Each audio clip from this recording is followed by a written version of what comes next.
Welcome to Layer the Alchemist, where we discuss all things heavy metal and hard rock.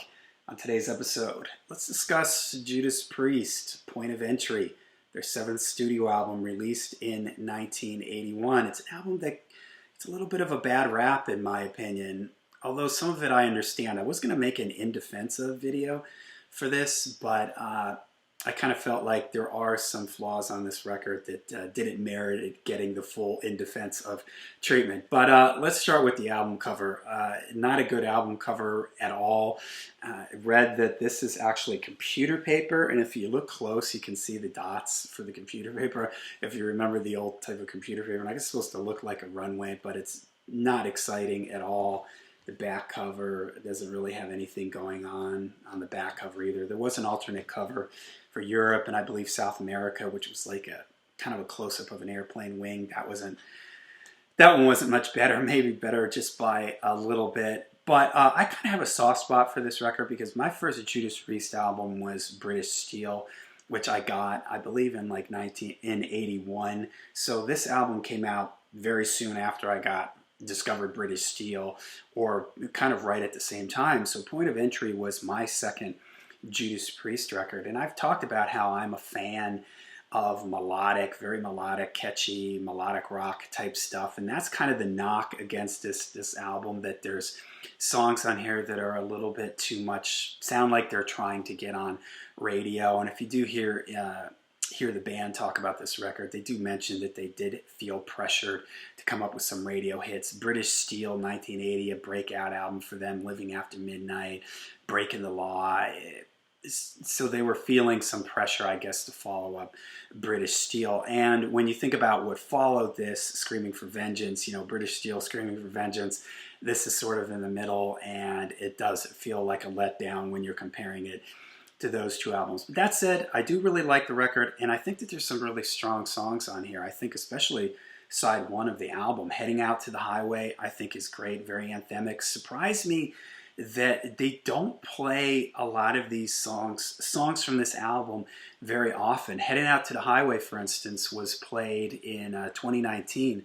But then before that was 2012 was the last time that song had gotten played. And if you go to, there's a website called setlist.fm, and you can type in a band's name and you can go by albums to see the songs that they've played live from those albums. You can see when those songs were played. And surprisingly, there's not a lot of songs that they played off this, and there's been big gaps in times where they didn't play anything from Point of Entry. So surprising. Heading Out to the Highway, man, I just think it's a great anthemic type of song, right up there with Breaking the Law for me. So it's surprising that didn't stay as a mainstay in their set list, much the way that Breaking the Law did, or Living After Midnight.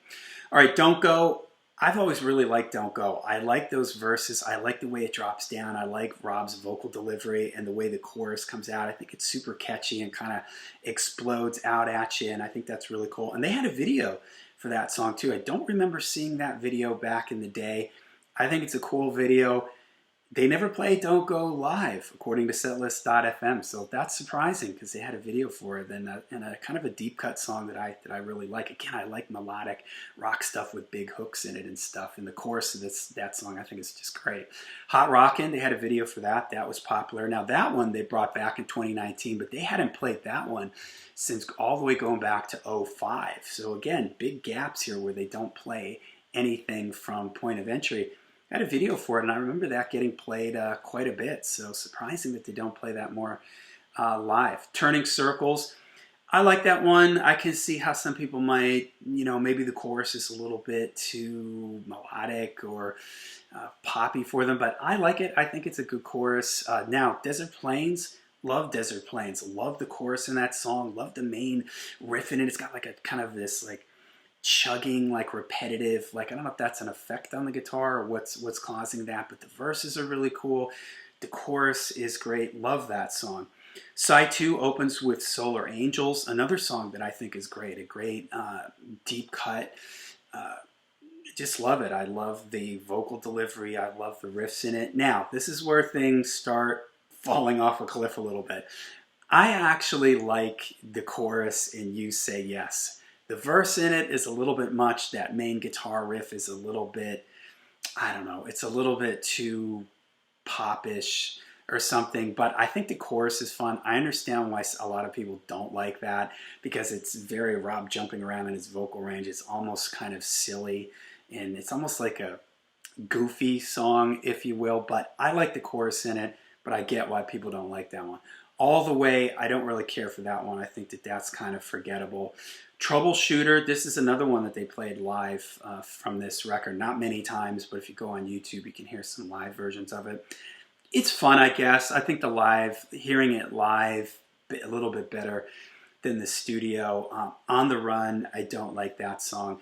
So the album does kind of run out of steam, and it does kind of feel like they're trying to, a little formulaic with the approach with some of the songs on this record. But man, the strong songs on this record, to me, are really strong. Heading Out to the Highway, again, I Love Don't Go, Desert Plains, Solar Angels, Hot Rockin' is really good. I just think there's some really strong songs on this album, and it maybe gets overlooked a little bit, and it's kind of like a butt end of a joke. Sometimes I know there was like this meme going around. It was a cassette tape, and it was called I Say No, you know, a play off of the You Say Yes, and the chorus would say I Say No. Well, the title was I Say No, and it's like supposed to be like the worst of Judas Priest, and there's a bunch of songs from this album, but I think it's kind of overlooked. It gets lost in the shadow, if you will, between British Steel and Screaming for Vengeance. Not as strong as those records, but it's an album that I have fun coming back to, and that I actually enjoy listening to. And again, I have sort of fond memories wrapped up in this, my second Judas Priest record, just discovering the band, so this was really exciting for me. So, all right, there you go. My thoughts on Judas Priest, Point of Entry. Let me know what you guys think in the description down below. What songs do you like on this album? Which songs don't you like? Let me know down below. Till we see you again, stay heavy, stay metal.